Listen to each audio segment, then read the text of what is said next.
ये मैं deep research के बाद बता रहा हूँ कि बिटकॉइन की जो माइनिंग कैपेसिटी है वो इंक्रीज होती जा रही है और इसका ट्रांजैक्शन रेट भी इंक्रीज हो रहा है और इसकी 44% जो माइनिंग कैपेसिटी है वो है अमेरिका के पास।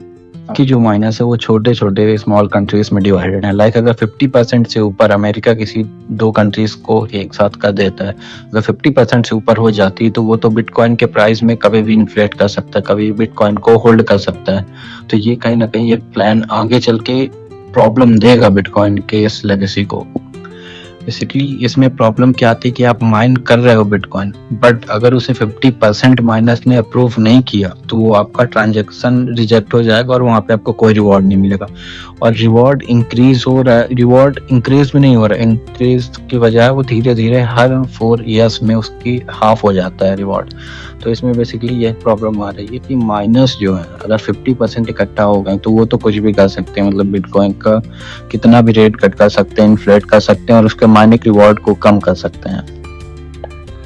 इसमें एक अच्छी चीज लगी हुई है बिटकॉइन में, लाइक आपका आफ्टर 4 ईयर वो हेल्बिन मेथड होती है, तो वहाँ पे आपका रिवॉर्ड जो है कम होता जाता है। तो देखो रिवॉर्ड कम होगा तो माइनिंग के लिए इंटरेस्टेड बहुत कम यूजर आएंगे। लाइक अगर 1 मिलियन भी माइन कर रहे हैं तो उनमें से किसी एक का चांस बनेगा कि आपको रिवॉर्ड मिल सकता है और वो ही रिवॉर्ड धीरे धीरे करके कम होता जाएगा, आपको कम से कम रिवॉर्ड मिलेगा। तो वही इसमें कि अगर 50% से ज़्यादा माइनस इकट्ठा हो गए तो ये रिवॉर्ड को कम रहेगा तो ज़्यादा इंटरेस्टेड नहीं रहेंगे और पूरी माइनिंग कैपेसिटी, पूरे ट्रांजेक्शन्स की जो बिटकॉइन वो पूरा चला जाएगा अमेरिका के पास, इसलिए शायद वो इतना इंटरेस्टेड है इस पर। और इस पे माइनिंग कैपेसिटी भी बढ़ती जा रही है। लाइक आपको जितना भी आपका रिवॉर्ड कम होता जाएगा, जितने साल में आपका हैल्विंग मेथड चलेगा तो आपकी माइनिंग कैपेसिटी के लिए पावर उतनी ज़्यादा चाहिए होगी और पावर वो अभी इतने प्रोड्यूस करने की इतना किसी भी कंट्री के पास मतलब अभी इतनी कैपेसिटी नहीं है। तो धीरे धीरे करके ये लो होगा और एक जगह जाके फिक्स हो जाएगा कि सिर्फ यहीं से माइन हो सकता है। का इंटरेस्टेड इसलिए है इतना bitcoin and other stables coin में क्योंकि वो वहां से उसे पता है कि इन्फ्लेट कर सकता है, ये इसे कंट्रोल कर सकता है और स्टेबल कॉइन को वो मिंट करके कहीं ना कहीं अपनी जो उसका लोन है $37 ट्रिलियन को वो डिफ्लेशन में मतलब डिफ्लेट करना चाहता है। लाइक आपके पास अभी 500 है 1955 में एंड देन वही मनी आप के वापस आ जाएगी 2025 में, बट उसकी वैल्यू 1950 में इतनी थी कि आप उससे एक घर बना सकते हैं या कोई भी काम करवा सकते हैं। और अभी 500 की वैल्यू कितनी होगी ये तो पता ही होगा।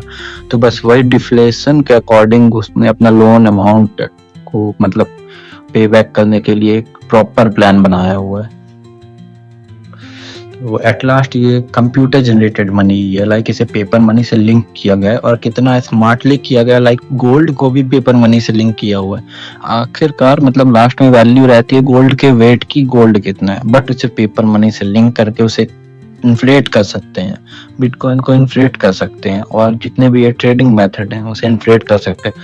तो इसका सॉल्यूशन फाइनली मतलब काफी मुश्किल के बाद मैंने मतलब खुद के लिए एक प्लान बनाया कि ऐसे प्रोसीड करना है अपने प्लान को। वो होने वाला है गोल्ड एसेट के बारे में, लाइक आपका गोल्ड की वेट के अकॉर्डिंग आपका गोल्ड बढ़ेगा, वर्चुअल गोल्ड बढ़ेगा और ना कि उसके ट्रेडिंग मेथड बढ़ेगी या फिर पेपर मनी या फिर ट्रेडिंग का जो भी इन्फ्लेशन का है वो बढ़ेगा। तो ये मैं प्रॉपर अगले वीडियो पे बताऊंगा।